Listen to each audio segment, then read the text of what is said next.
হ্যাঁ, উনি আমার থেকে টাকা নিছে 20,000 এই যে এই ভিডিওটা দেখাইছে, হ্যাঁ এই যে ভিডিওটা যে করছে এই লোক আপনার কাছ থেকে টাকা নিছে? হ্যাঁ হ্যাঁ, আচ্ছা ঠিক আছে।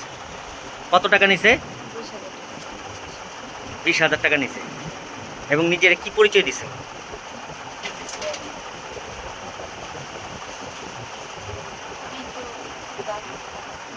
সাংবাদিকের টাকা নিছে, কি পরিচয় দিছে? সাংবাদিক পরিচয় দিছে।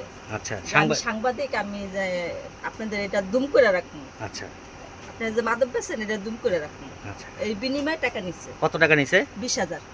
এটা ওর নাম কি পরিচয় দিছে? নাম দেয় না, আমরা নাম বলে নাই আমাদের এই কাছে। ছবিটা দেখাইলে আপনারা চিনতে পারবেন বা এই নিউজটা দেখাইলে?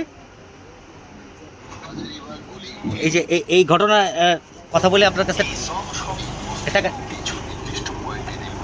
এই যে এই ভয়েস যে দিতেছে সোহেল, অনেক ভিড়ে ভিড়ে ভিতর এই এই যে এই ব্যক্তি সোহেল, এই লোকই মনে হয় আমরা যখন ভিড়ে ভিড়ে ভিতর, তো রাত্রের বেলা সন্ধ্যা ইফতারির পরে এই লোক টাকা নিছে। টাকা নিচ্ছে। এটা এই লোক কি বলছিল? উনি সাংবাদিক। আচ্ছা, আর কি বলছে? উনি যে মাদক দ্রব্য বিক্রি করে এটার জন্য, বন্ধ করার জন্য, মানে হেরা যে বিক্রি করে এটা জানি না বলতে পারে। আচ্ছা, এই বলে টাকা 20,000 টাকা নিচ্ছে। আচ্ছা।